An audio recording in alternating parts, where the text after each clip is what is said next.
बहुत ध्यान से सुनियो। ठाकुर जी की जब प्रथम वर्षगांठ, मतलब 1 वर्ष के जब लाल जी भये, तो 1 साल के ठाकुर जी हैवे वारे हैं। तो यशोदा मैया सोच रही है जन्माष्टमी आवे वारी है, लाला को कहा दूं। मैया विचार करी रही कि लाला को कहा दूं, ऐसा कहा उपहार दूं कि 1 वर्ष को लाला भयो, लाला खूब प्रसन्न रहे। तो 1 वर्ष के ठाकुर जी हैवे वारे हैं, बाद से पहले नेक नेक चलना सीख गए ठाकुर जी। अब मैया से जिद करें, मैया तू जहां जाएगी मैं संग जाऊंगा। बोलना तो जाने ना है, तोतली वाणी ठाकुर जी की। लेकिन मैया जैसे ही कछु भी कार्य के काज बाहर निकले, सोई ठाकुर जी फूट फूट के रोमे। तो यशोदा मैया को ये करना ही पड़े कि लाल जी को संग लेके जावे। लेकिन अब ठाकुर जी धीरे धीरे चलना सीख गए। तो ठाकुर जी गोद में चल के और जोर जोरते रोमे, क्यों? बोल मोह नीचे उतारो, मैं आप ही चलूंगा, संग चलूंगा मैया के। तो मैया कैसे चले? बोले जमुना जल की गगरी रखी है सिर पे, तो लाला की उंगली कैसे पकड़ेगी? और चलो जाते समय पकड़ भी ले तो लौटते समय तो जल भरो है, तो भार है, दोनों हाथ लगाने पड़ेंगे, तब कहा करें?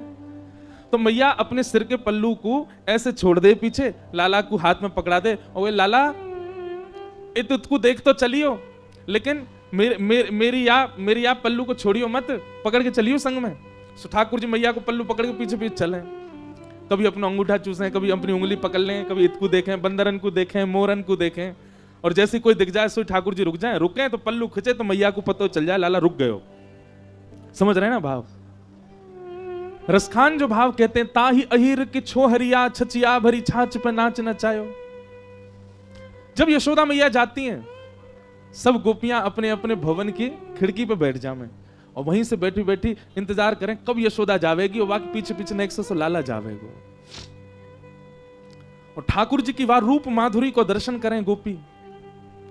वेणु गीत के प्रारंभ में कहती हैं, अक्षणवताम फलमिदम न परम विदाम।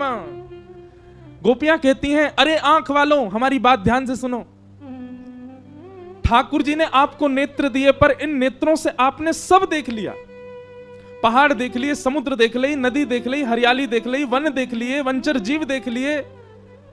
हम अपने नेत्रों का सौभाग्य मानते हैं कुछ विशिष्ट देखने के बाद, पर गोपियां कहती हैं आपके नेत्र तब तक सौभाग्यशाली नहीं जब तक आपने श्याम सुंदर को नहीं देखा, जब तक आपने त्रिभंग लली बरहा पीडम नटवर वपुः कर्णयो कर्णकारम विभ्रदवासः कनक कपिसं वैजयंतीम चमालाम। गोपियां कहती हैं कैसे संतुष्ट, नींद कैसे आ जाती है आप लोगों को? इन नेत्रों से आज तक श्याम सुंदर को नहीं देखा। आपके कान इतने संतुष्ट कैसे हो जाते हैं? आपने कभी कृष्ण का स्वर नहीं सुना? आपका हृदय इतना इतना इतना शीतल कैसे रह सकता है? आपने कभी ठाकुर जी को हृदय से नहीं लगाया? अरे गोपियां तो कहती हैं सर्वांगीण इंद्रियां जो प्राप्त हैं, यदि एक बार भी इन इंद्रियों से श्री कृष्ण आस्वादन नहीं किया तो आपने इंद्रियों का दुरुपयोग किया, इंद्रियों को पाकर के उनका सदुपयोग नहीं कर पाए आप। नन्हे से कन्हैया मैया को पल्लू पकड़ करके और छोटे छोटे चरणन से चल के जावे, और सब गोपी अपने अपने भवन के बाहर से ठाकुर जी को देखें, छुप करके देखें। एक गोपी के मन में भाव आयो, लाला रोज जावे मैया के संग, कैसे याकू पकड़ लाऊं, कैसे याके हाथ अनको ऐसे पकड़ के अपने अंक में भर लाऊं, कैसे याकू गोद में ले जाऊं और कमरा में बंद करके याके रोम रोम को दर्शन कर लाऊं, कहां करूं, कैसे पकड़ूं याकू। तभी एक गोपी ने एक दिन एक उपाय कियो, कहा जैसे यशोदा मैया के आवे को समय भयो, वो गोपी गई और सुंदर दोहरी गैया के दूध को बनाए, दूध से जो दही जमाई, वहां से जो मक्खन लोना निकारो, वहां को हाथ में सजा करके और खिड़की पे बैठ गई। जैसे यशोदा मैया नेक आगे निकली, गोपी ने अपनी भुजा आगे कर दी और बाहर मक्खन दिखाई करके और लाला से कह रही है, कन्हैया आजा, देख तेरे काजे मक्खन निकारो मैंने। ठाकुर जी रुक जामे तो मैया को पल्लू खींचे, और मैया को पल्लू खींचे तो मैया खींच के ले जाए लाल जी को। गोपी रोके तो हमेशा ही है, ठाकुर जी रुके पल्लू पकड़ के, मैया खींच के ले जाए। लेकिन आज मक्खन देख करके ठाकुर जी के चित्त में ऐसा लोभ उत्पन्न भयो कि ठाकुर जी ने जैसे ही माखन देखो है, मैया को पल्लू छूट गयो, अब मैया तो निकल गई, आगे कन्हैया अकेलो रह गयो वहीं। Next so Kanhaiya. गोपी गई दौड़ करके ठाकुर जी को अंक में भर के अपने कक्ष में ले आई, अपने घर में ले आई, भीतर से चटकनी लगा ली और सामने खड़े कर लिए ठाकुर जी। एक एक रों का दर्शन कर रही है। ठाकुर जी को वहां के प्रति आकर्षण नहीं, ठाकुर जी ढूंढ रहे हैं मक्खन कहां है।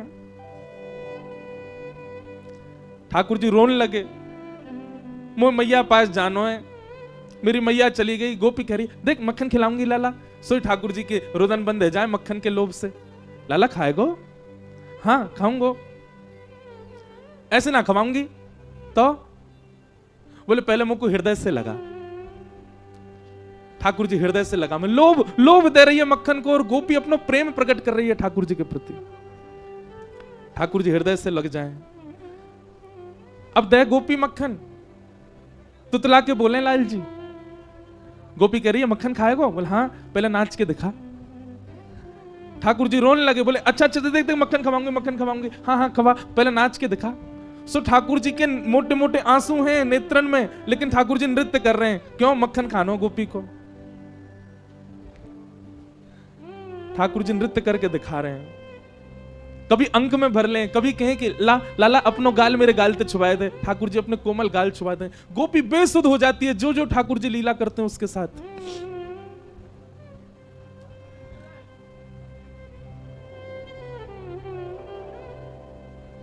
जब इस दृश्य को आकाश से देवता देखते हैं, जब इस दृश्य को रसिक जन अनुभव करते हैं, भाव साम्राज्य में चले जाते हैं, तब परमानंद दास जी कहते हैं जिन गोपाल कियो वश अपने, जिन गोपाल कियो वश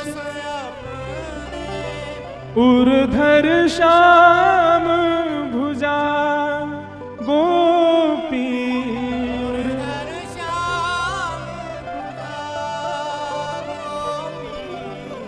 प्रेम की ध्वजा गोपी, प्रेम की ध्वजा गोपी। ठाकुर जी के संग सब लीला कर रही है गोपी। कभी गोद में बैठावे, जैसे जैसे कहना तो नहीं चाहिए पर कहता हूं अन्यथा मत लियो बात को। जैसे कोई मदारी वाके पास जो जीव रहे वो वहां से सब काम करा दे, चल भैया ये कर दे, अब नाच के दिखा दे, अब घूम के दिखा दे, वो चल के दिखा दे। ऐसे वश में हैं गोपीन के ठाकुर जी। सब क्रिया करते हैं ठाकुर जी गोपी के लिए। इतने में यशोदा मैया चलती जा रही हैं जमुना जी की ओर, और यशोदा मैया ने पीछे देखी, अरे मेरो लाला कहां गयो, मेरो कन्हैया कहां गयो। मटकी वहीं छोड़ दी, दौड़ी गलीन में जामे, चौबारीन में जामे, घर घर जाके पूछे मेरो लाला देखो, अरे मेरो कन्हैया देखो। बीच गोकुल में जाकर के यशोदा मैया जोर से चिल्ला रही हैं, कन्हैया ओ लाला कहां चलो गयो। अब गोपी के घर में नेक्स्ट से ठाकुर जी अपनी पैनी सी आवाज से चिल्ला के, हाँ मैया मैं यहां हूं। यशोदा मैया सुन रही, कहां से आवाज आ रही है। गोपी लाला को पकड़े, लाला चिल्लावे मत, मैया आ जाएगी। मैया देख जा गोपी ने मुंह को पकड़ लिया है, मार रही है मुंह को, जल्दी आ। मैया दौड़ी दौड़ी गई, जाकर के देखी तो महाराज एक गोपी के घर में, और गोपी गोद में लेकर के एक हाथ में मक्खन लेके लाल जी को लेके खड़ी है। यशोदा मैया को ताम्र वर्ण हो गया। हेरी तो शर्म ना आवे हैं, लाला के लेके चली गई ना। मैया मैं तो बस नेक माखन चखाए रही, लाला को पूछ रही कैसे अपने बालक को चखा। मेरो लाला काय को ले गई, ला दे यहां पे। ठाकुर जी को लेकर के यशोदा मैया चली गई। अब गोपी अपने भवन से देख रही है यशोदा मैया की ओर, और मैया की गोद में बैठे ठाकुर जी पीछे से वह गोपी को देख रहे हैं। बेसुध हो गई। कितने दिन व्यतीत हो गए उसी चिंतन में, उसी आश्रय में, उसी भाव में। कैसा स्पर्श है, कैसे नेत्र हैं, कैसी प्यारी सी नासिका है, कैसा मुखमंडल है ठाकुर जी का।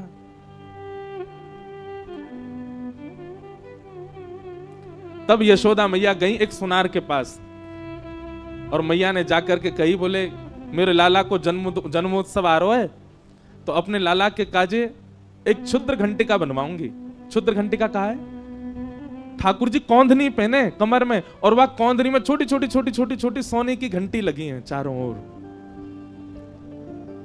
मैया ये यही मारे बनवा के लाई है। क्यों? लाला की कमर में बांध दे, और जब मैया जमुना जी जल भरवे जामे, सो लाला जब मटक मटक के पीछे चले सबरी घंटी बजे। तो मैया को पता लगती रहे कि लाला संग चल रहा। जैसे ही कोई गोपी लोभ दे और ठाकुर जी वहां को भाजे, सोई मैया को पता, अच्छा यहाँ तक घंटी आवाज आ रही, लाला भाज को दिखे, सोई मैया जावे पकड़ के ले आवे, चल मेरे संग। इतनी सुंदर भाव। मैया क्षुद्र घंटिका की कोंदरी बनवा करके लाई। लाला को जन्मोत्सव पहले दिन सुबह उठाते ही ठाकुर जी अभी नहाए भी नहाए, ताते जलते मुंह पहुंच दियो बस। और यशोदा मैया ने ठाकुर जी की कमर में कोंदनी पहना दी। ठाकुर जी को इतनी भाई बातें निकरवे वारे स्वर इतने प्रिय लगे ठाकुर जी को। अब तो ठाकुर जी अपने सखान के पास बिल्कुल अधरते जामे, जे बजे नहीं, धीमे धीमे जामे। ओके, ए मधुमंगल, ए सीदामा, इतकुआ देख मैया मुंह को कहलाई। बोले कहलाई लाला, हाथ पकड़ मेरो। दोनों हाथ पकड़ लें, सो ठाकुर जी अपनी कमर हिलाने लगे, जोर जोर से घंटी बजाए। और सब ग्वाल बाल के, अरे लाला तेरा तो अंग अंग बजन लगो, तेरा तो अंग अंग ऐसा स्वर निकाले। लेकिन गोपियों को वो क्षुद्र घंटिका ऐसी लगती है मानो जैसे हमारी बैरनी आ गई है कोई, जैसे मानो हमारी कोई सौत आ गई है। ठाकुर जी की कमर में जब ते आई, अब लाल जी हमारे पास ना आए, क्यों? स्वर आ जाए मैया को, मैया जाके पकड़ ले लाल जी को।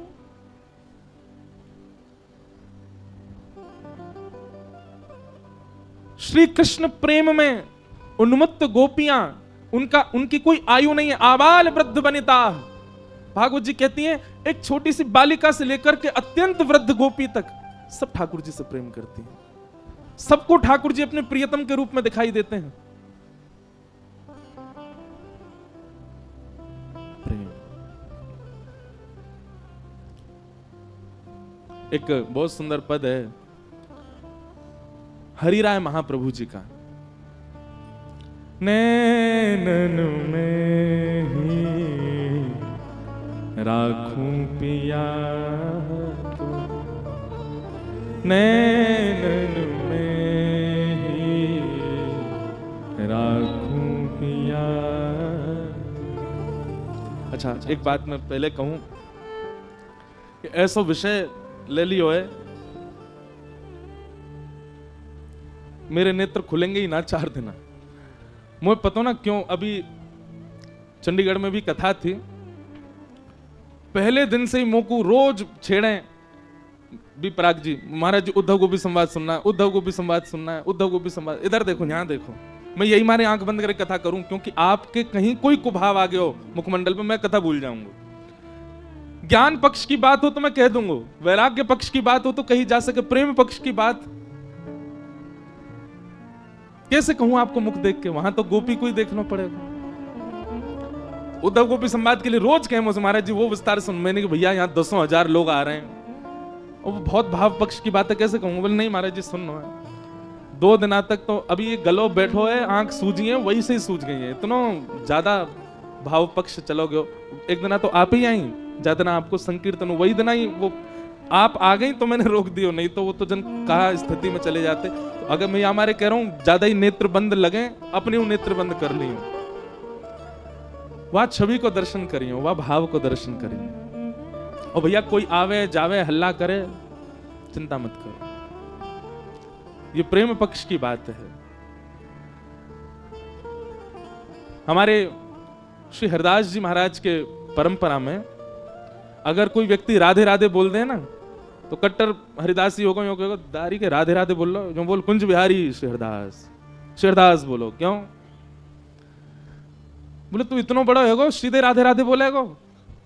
पहले सखीन की, पहले सहचरीन की, पहले आचार्यन के चरणन में प्रणाम कर, वे आचार्य तो को योग्य बनाएंगे तब किशोरी जी को नाम बोलियो।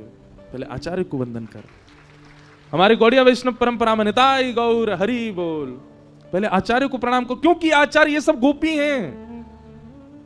इन सबके प्रणाम से, इन सबके भाव से ही हमको प्रवेश मिल सके। एक प्रकार से 4 दिना को जो ये भाव यहाँ प्रकट है ना, ये एक प्रकार से आप यूं समझ लियो कि बस ये अवसर दियो ठाकुर जी ने कि इन गोपीन को प्रणाम करके निकुंज में प्रवेश करवे को अवसर दे रहा हूं तुमको। या हमारे या भाव को बहुत बहुत सामान्य मत समझियो, ये बहुत ऊंची बात है। अरे वृष्णि नाम प्रवरो मंत्री कृष्णस्य दैत सखा शिष्यो बृहस्पतेर साक्षात उद्धवो बुद्धि सत्तमा। उनकी बुद्धि जब घूम जाती है गोपियों के सामने आके, हम आप इतने ऊंचे हो गए कि हम गोपियों में चर्चा कर लें। ऊंचे तो नहीं भये पर झुक गए ठाकुर जी के आगे कि ठाकुर जी कृपा करो। तो ये चर्चा अगर हो भाव से, बिल्कुल भाव में ही रही हो। अगर आपको लगे कि इनके नेत्र बंधन अपने उकल नहीं हो, सुनो, मन में भाव प्रकट करके बस दर्शन करो। ये 4 दिवस विस्मृति है जाए अपने देह की, अपने तन की, अपनी भूख की, अपने समय की। या हमारे आपको वो क्षमा कर देना चाहिए कि ये 6 बजे आए, कोई बात नहीं, हम तो विस्मृत रह चुके हैं, हमें विस्मृति है। तो श्री हरिराय महाप्रभु जी हुए हमारे वल्लभ कुल में। हरिराय महाप्रभु जी का महाराज जी उनकी छाप पद में है रसिक प्रीतम। गिरिराज जी को एक पद है ना, गोवर्धन की रही है तलहटी, नित प्रति मदन गोपाल लाल के चरण कमल चित रही है, तन पुलकित ब्रज रज में लोटत गोविंद कुंड में नहीं है, रसिक प्रीतम हित चित की बातें श्री गिरधारी जी सो कहिए। तलहटी ये आचार्य हुए हरिराय महाप्रभु जी, और इनकी छाप पदों में है रसिक प्रीतम। कैसी छाप दी है, उनका ये पद बहुत प्रिय है मुझे। मैं शायद पहली बार ही गा रहा हूं वो कथा में। नैनन में ही राखूं पिया तोहे, नैनन में ही राखूं पिया तोहे, नैनन में ही राखूं पिया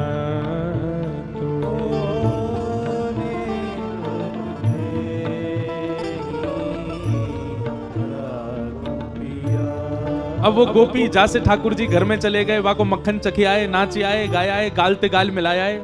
उस गोपी की यही अवस्था हो गई है जब से क्षुद्र घंटे का पहन ली लाल जी ने। अब ठाकुर जी आ तो सके ना है, तो वो कछु क्षण की जो स्मृति है वही स्मृति उसके पास है, उसी स्मृति में रहती है।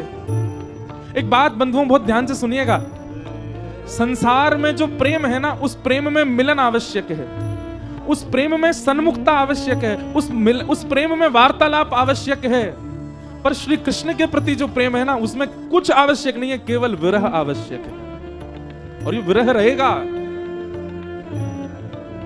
इसलिए हम पहले दिन ही आपसे हाथ जोड़ के कह रहे हैं, प्रेम की ध्वजा लेकर के चल रही गोपियों के पथ पर यदि चलो तो पहले फेंटा कस लियो, विरह बहुत आएगा। ठाकुर जी को सखा मानोगे, ठाकुर जी को मित्र मानोगे, भैया मानोगे, कछु मानोगे, उतना विरह नहीं है। लेकिन ठाकुर जी को यदि प्रियतम मान लियो, बहुत विरह आवेगो। क्यों? जितनो तपेगो उतनो सुंदर निखरेगो, प्रेमाग्नि तपाएगी। गाओ नैनन में ही राखूं पिया तुहे, नैनन में ही राखूं पिया तुहे, तुमरी एक रों की छवि पर, तुमरी शब्द सुनो, ठाकुर जी की छवि पर नहीं, ठाकुर जी के एक रों की छवि पर, तुमरी एक रों की छवि पर, तुमरी एक रों की छवि पर, जगतवार सब लाखों,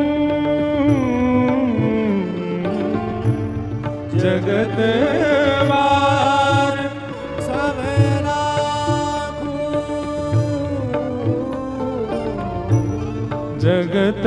जगतवार सब लाखों, जगतवार सब लाखों,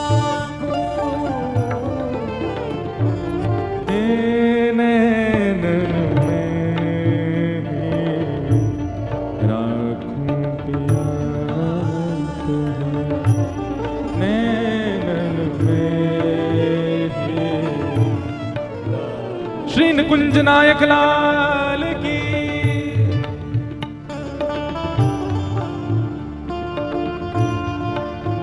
कोई ने गोपी से जाके कही, तो को यदि ठाकुर जी मिल गए तो तू कहा करेगी? तब गोपी कह रही है, भेंटूंगी अंग सकल सांवल को, भेंटूंगी अंग सकल सांवल, एक एक अंग से भेंट करूंगी, भेंटूंगी अंग सकल सांवल को,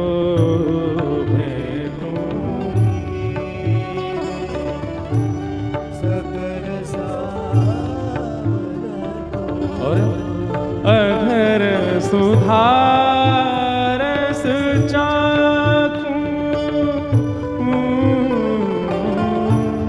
अधर सुधारस चाखूं, अधर सुधारस चाखूं,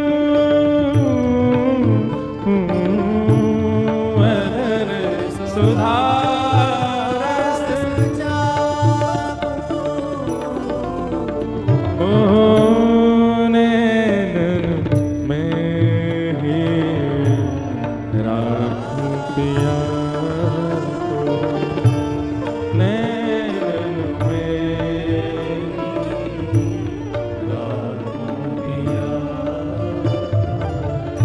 नैनन में राखूं पिया को है।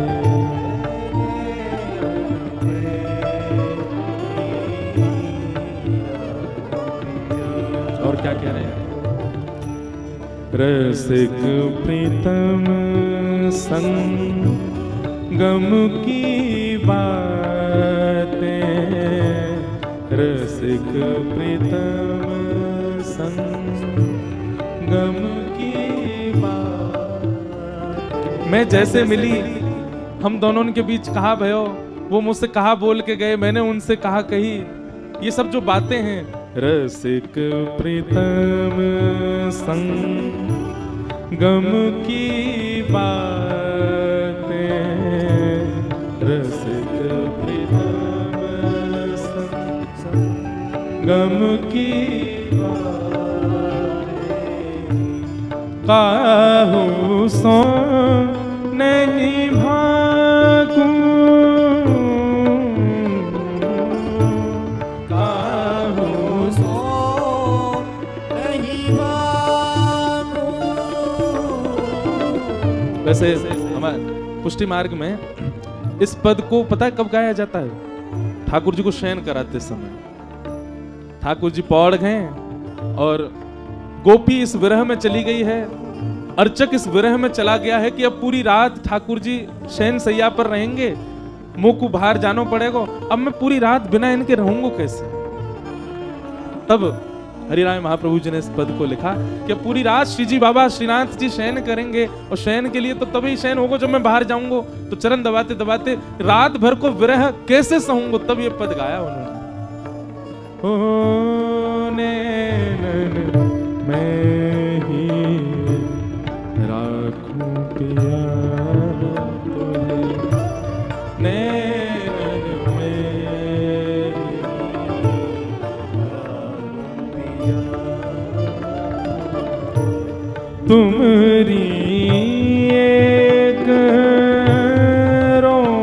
की छवि पर, तुमरी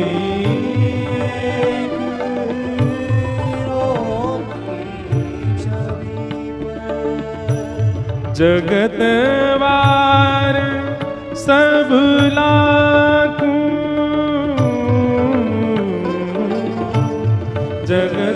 जगतवार सब लाखों, नैनन राखूं पिया तुझे, नैनन राखूं पिया, ओ राखूं पिया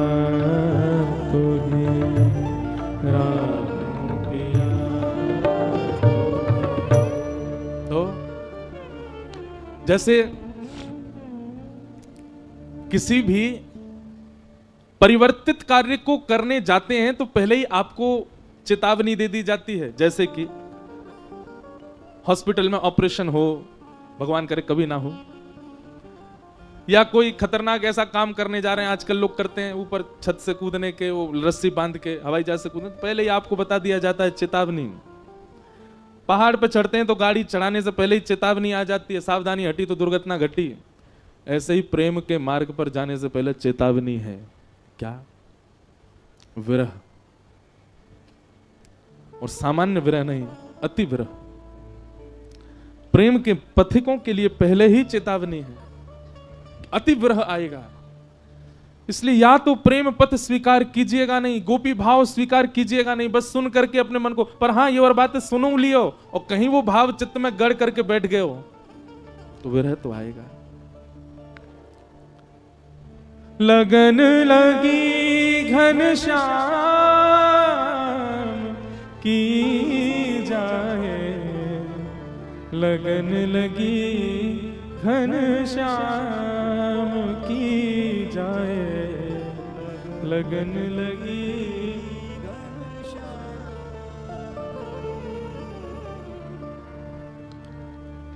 ये ब्रज है भैया, यहाँ तो पद ही पद आमेंगे और एक के बाद एक आते रहेंगे, कोई ना कोई चेतना में, चित्त में। बहुत सुंदर पद है। नारायण बौरी भय डोले, रहू ना काऊ काम की, लगन लगी घनश्याम की जाए, लगन लगी घनश्याम की। तो इसलिए इस मार्ग को केवल मजे मजे शौक शौक में सुनवे मत आ जाइयो, कहीं ये मार्ग चित्त में आ गए हो तो विरह बहुत आवेगा।